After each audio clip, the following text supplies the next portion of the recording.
ഇന്നത്തെ നമ്മുടെ ഡിഷ് എന്ന് പറയുന്നത് ഒരു നാടൻ സ്റ്റീക്കാണ്, ബീഫ് സ്റ്റീക്ക്. അപ്പോൾ ബീഫിനെ നന്നായിട്ട് ചെറുതാക്കി നുറുക്കിയിട്ട് ചെറിയ കനം കുറച്ചിട്ട് നന്നായിട്ട് നൈസായിട്ട് നുറുക്കി വയ്ക്കുക. കഴുകി വൃത്തിയാക്കി കറക്റ്റായിട്ട് റെഡിയാക്കി വയ്ക്കുക കേട്ടോ. ഇതുപോലെ തന്നെ. ഇനി വേണ്ടത് നമ്മുടെ പ്രധാന ഇൻഗ്രീഡിയൻറ്റ് ലെമൺ ഒരു ഹാഫ് നല്ല നൈസായിട്ട് കട്ട് ചെയ്തത്, റോസ്മേരി, വെളുത്തുള്ളി, ഇഞ്ചി, അതുപോലെ തന്നെ കുരുമുളക് പൊടി. ഇതിൽ വെളുത്തുള്ളിയൊക്കെ കണ്ടോ നല്ല നൈസായിട്ട് ഇതുപോലെ നീളത്തിൽ നുറുക്കുക. അതുപോലെ തന്നെ ഇഞ്ചി നല്ല വട്ടത്തിൽ ഇങ്ങനെ നൈസായിട്ട് നുറുക്കുക. സെയിം നമ്മുടെ ചെറുനാരങ്ങയും നൈസായിട്ട് നുറുക്കുക കേട്ടോ. റോസ്മേരി പിന്നെ എല്ലാവർക്കും അറിയാമല്ലോ, അതും കറക്റ്റായിട്ട് നുറുക്കിയിട്ട് സെറ്റാക്കി വയ്ക്കുക. അടുത്ത് പാന് അടുപ്പത്ത് വെച്ചിട്ട് പാൻ അടുപ്പത്ത് ചൂടാകുമ്പോൾ നേരെ ഒലിവ് ഓയിൽ ഒഴിക്കുക, അല്ല എങ്കിൽ ബട്ടർ ആകുമ്പോൾ ഏറ്റവും നല്ലത്. ബട്ടർ നല്ല സോഫ്റ്റായിട്ട് നമുക്ക് ഇട്ടുകൊടുക്കും. പിന്നെ നമുക്ക് ബീഫ് നമുക്ക് ഓരോന്നായിട്ട് പറക്കി ഓരോന്നായിട്ട് ഇടാം കേട്ടോ. അതായത് എല്ലാം കൂടി കൂട്ടായിട്ട് ഇട്ടത് തിക്കും തിരക്ക് ഉണ്ടാക്കാൻ പാടില്ല. സ്ലോവില് വേണം ഈ സംഭവം ചെയ്യാനായിട്ട്. ഓരോ പീസ് വേറെ ഇട്ട് കൊടുക്കുക കേട്ടോ. ഇതുപോലെ തന്നെ സെയിം.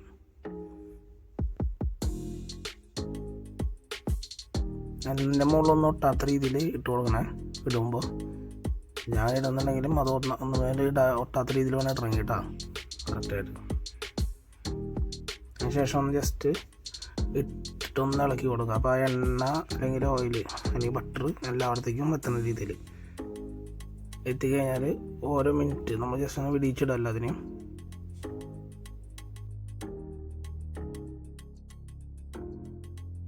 ഒന്നര മിനിറ്റ് കഴിഞ്ഞ് നമ്മൾ തിരിച്ചിടുമ്പോൾ കണ്ട കറക്റ്റ് നമ്മളൊരു പിങ്കിഷ് കളറായിട്ട് നമുക്ക് കാണാൻ സാധിക്കും. ആ സമയത്ത് തന്നെ നമ്മൾ ലെമണും അതുപോലെ തന്നെ ഇഞ്ചി, വെളുത്തുള്ളി, അതുപോലെ തന്നെ ഉപ്പും കുരുമുളക് പൊടിയും ആവശ്യത്തിന് കറക്റ്റായിട്ട് ഇടാം കേട്ടോ.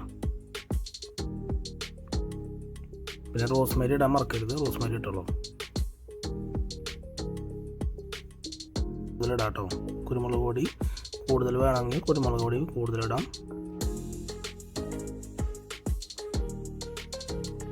നിങ്ങൾ ഇഷ്ടം പോലെ ചെയ്തോളൂ, കുഴപ്പമൊന്നുമില്ല.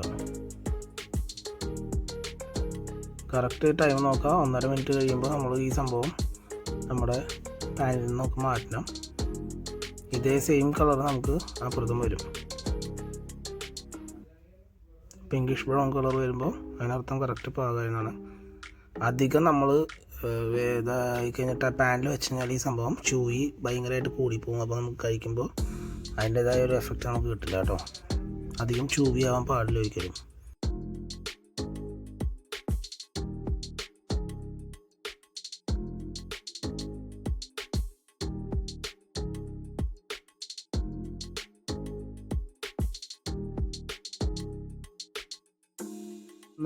ഒന്നര മിനിറ്റ് കഴിഞ്ഞ് കഴിഞ്ഞാൽ നമ്മൾ ജസ്റ്റ് ഒന്ന് ഇളക്കിയിട്ട് നമുക്ക് പാനിൽ നിന്ന് നമുക്ക് അടപ്പത്തുനിന്ന് പാൻ മാറ്റാം. പാൻ മാറ്റി നേരെ സർവിങ്ങിലേക്ക് പോകട്ടെ നമുക്ക് കേട്ടോ.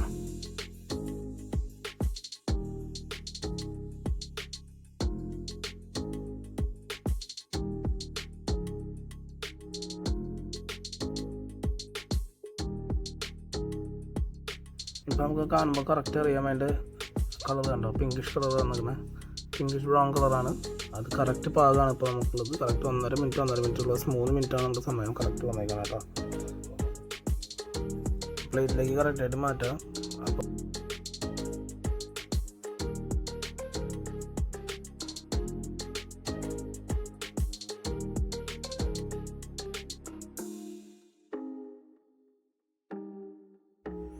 ഇതിൽ ഇൻക്ലൂഡ് ആയിട്ടുള്ള ഇഞ്ചിയിലും വെളുത്തുള്ളിയിലും നമ്മളെല്ലാവരും കഴിക്കണം. കാരണം വെച്ചാൽ ആ വെളുത്തുള്ളിയിലും ഇഞ്ചിയിലും ലെമണിൻ്റെയും അതുപോലെ സോൾട്ടും പിന്നെ റോസ്മേരിയുടെ ഒക്കെ എല്ലാ ഫ്ലേവേർഡും ഉണ്ടാവും. അപ്പോൾ അതുകൊണ്ട് നല്ല രസമാണ്, ടേസ്റ്റായിട്ട് കഴിക്കാൻ പറ്റും.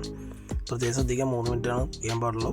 അതുപോലെ തന്നെ ഇത് ഈ ചപ്പാത്തിയുടെ ഒപ്പം അല്ലെങ്കിൽ നമുക്ക് സ്മാഷ് പൊട്ടാറ്റോസ് അതിൻ്റെ ഒപ്പം കഴിക്കാം കേട്ടോ. അത് വേണമെങ്കിൽ വെറുതെയും കഴിക്കാം. അപ്പോൾ എല്ലാവരും ട്രൈ ചെയ്ത് വീട്ടിൽ നോക്കുക, അതുപോലെ ഫീഡ്ബാക്ക് അറിയിക്കുക. അടുത്ത ഡിഷായിട്ട് നമുക്ക് വരുന്നവരേക്കും ബൈ.